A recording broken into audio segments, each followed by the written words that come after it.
YouTube, what's going on? Welcome back to the channel. You saw the thumbnail, you saw the title. That's why you clicked the video. Please do me a favor. If you are new to the channel, you haven't subscribed yet, please go ahead, hit the subscribe button, hit the bell for me. Like the videos, go through some other stuff if you are interested in learning about real estate, from wholesaling land to private lending to ground up development. And today I want to get into pretty much how I lost $50,000 on my first new construction project.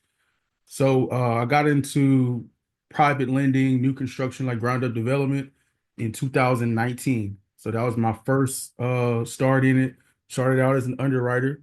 So I was primarily underwriting new construction loans from horizontal to vertical, some fix and flip loans as well, but primarily the bulk of the business was, trying to get new construction done. And for some of you who were active in the real estate market during that like pre-COVID time, or a lot of deals were getting done, right? I mean, rates were in a pretty solid place. Um, Builders, you could pretty much put up anything anywhere and it would get sold. So I was living in Austin, Texas at the time, where during that time period, Austin was booming, surrounding areas, were booming. Your Canyon Lakes were doing really well.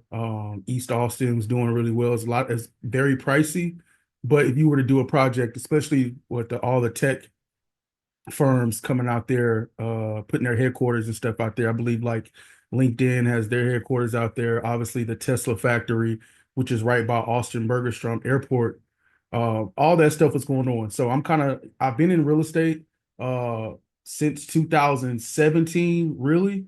But 2019, I was more so like, this is the back end stuff, right? So prior to that, it was learning about multifamily syndications through investing. I had a podcast. It was the Millennial Cash Flow podcast. Uh, I probably won't get that started back up, but I was interviewing syndicators and stuff like that. I was in real estate sales, so I was doing residential. Didn't really like it, the aspect of working with, traditional consumers, right? Buyers, and having going on listing appointments and stuff. That didn't really suit my expertise. I was more so like an analytical guy. Here's an investment opportunity. Here's based off of inspections and general contractors. This is probably what they can do. Here are the comps that I base it off of, the finishes and stuff like that. Like that's pretty much what I was into. I didn't want to do fix and flips and stuff like that. That wasn't something that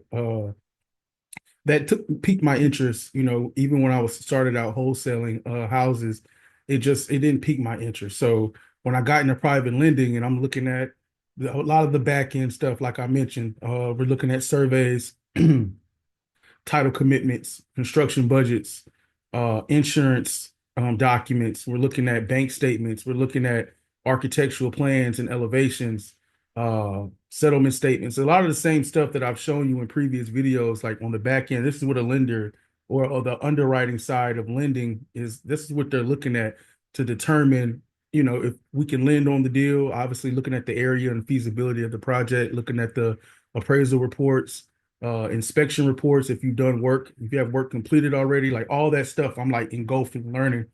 And I'm like, oh, I like this shit. Like that's just what it was. I was like, okay, I like this. I'm seeing these profit margins that these builders are making on their deals, and I'm like, well, shit, I want to do a deal, but during that time period, like I didn't have 80 grand, 100 grand to go out and purchase land and repurpose land, do the entitlements and all the site work and stuff like that. So I was just kind of, put it in the back of my mind, and then I got kind of close with one of our then clients.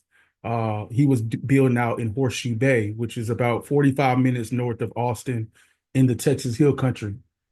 So I'm talking to him, I'm seeing his deals. He's like turning them over, turning them over. Like I mean, payoffs after payoff after payoff after payoff. He got a new deal coming in. Like he's working. Mexican dude, real cool guy. So long story short, I'm like, well, shit, I might as well just go build where he's building at, because he's already out there. He's a GC that I trust, because I'm, talking to him consistently over the couple of months or few months before I got started doing, my deal, well, over a year. So I just called him out the blue and was like, hey, Jose, if I buy a lot over there in the area that you're doing, I mean, would you build for me? How much would you charge me for that? And at first he was kind of like, like he does his own projects. He doesn't really build for investors. And I was like, this is my first deal. If you kind of take care of me on this end, I'll see if I can uh take care of you when you come next time you come get a loan, maybe shave off half a basis point or a full point. Maybe fuck with the leverage a little bit, like whatever can help you, you know what I'm saying? So ultimately he agreed. We went and found a lot, friend from college, and we've been friends for a while, who's actually on a podcast together. Uh we raised some money, went out, got the land. We went with a private. We didn't go with my company, but we went with a private lender, just because we didn't have any experience, right? And during that time, the the lending terms and stuff like that were a little bit more lenient. Now it's like if you don't have experience, it's going to be pretty hard for you if the GC that you're hiring is not willing to sign on the loan. So they gave us great terms. We had some interest reserve in there. So if you don't know what interest reserve is, when you're doing new construction loans or fix and flip loans, when you're working with private money, there's going to be interest only on what you borrow. So, uh, we decided to put in, I believe, like 12, maybe 15,000 of interest reserve. So it's like if you couldn't afford the payments, like something happened in your life and you couldn't afford the payments, the interest reserve was already built in the loan. So you can make the loan payments with the interest reserve. So you would just tell them, hey, I plan to make January's payment on this loan number, blah, blah, blah, blah, from interest reserve. Please confirm. Like that was the emails that like we would send uh toward the back end of the stuff when the market turned a little bit. We had some issues like with this with the house fitting on the lot, so we had to change up the original plans. We ended up getting a nice two-story, but just like, and it's when they tell you to have a mentor, because I'm used to looking at this stuff and I was like, how did I fucking miss this? Like I'm thinking it was a 3-2, but it was a 3-1.5. uh I mean, it was just like it was a shit show. In terms of trying to get that together. And then I had ended up relocating back to Houston. That's when I started getting into other stuff, like looking at land. I was kind of studying it a little bit. And so, like I said, this was 45 minutes north of Austin. I got a whole project going on. Um, like trying to coordinate my partner. He living in Dallas. So we were like scheduling, hey, we need to go out there. Austin's only like 2 and 3 hours. I would say 3 hours max from Houston, depending on where you are in the city. But then you have to tack on another 45 minutes. So we would like leave at like 6, 7 a.m. in the morning, right? I would leave from Houston, he would leave from Dallas. We would end up meeting in Horseshoe at like 11. Going over it, with Jose, looking at shit, and it's like, bro, this ain't done right. Like this, and at that time, like we didn't have he had a job, I was doing what I was doing, and it was just like we couldn't coordinate like that. So we ended up like getting a realtor on board who knew the market, who sold out there to like go out there and be able to, kind of put a fire under his ass a little bit. Cause now it's like, hey, bro, like, we done borrowed like 270 now, like these interest only payments, like we need to know what's going on. We didn't even really have any true renderings. We could have got those made. We probably should have to put it on the market before. And I would definitely recommend that, like, get some professional renderings that look realistic inside and outside, and maybe post that like coming soon here, so you can kind of get some traffic going. You can still put the specs and stuff like that, and people might save it and just keep looking at it down the line. And so yeah, eventually that happened. Then like the communication was off because, like I said, he had a family. He was building on his own stuff. They were taking vacations and shit, and it was just one of those things where it's like not like, and it's hard to manage it when I'm in Houston and my partner's in Dallas, and I was just like, we're too far in now. Fuck, I would never do this again. Like if I'm going to do a project, like a construction project, it's going to be like here in Houston in my backyard. Maybe later down the line when I have, the points on my credit cards, or I have the money to just hop on a flight and go somewhere where it won't be a hassle to have to, make those 3-hour drives and shit. Because that's 6 hours when you think there and back. I was like, we never going to do this again. So we ended up listing the property. The property was listed like maybe 2 months, 3 months. We didn't really get any traction. We had a person come in, they just didn't like the floor plan. So I'm like, look, man, like let's just drop the price to, where we can both pay the investor back, and you walk away with 15, I walk away with 15, something like that. Let's do that. So it's like, okay, cool, because I'm trying to get this loan paid essentially, right? So we ended up doing that, got some traction, same shit. They did not like the floor plan. It was just they wanted little modifications and stuff to it, which is like we were already tapped out on the budget.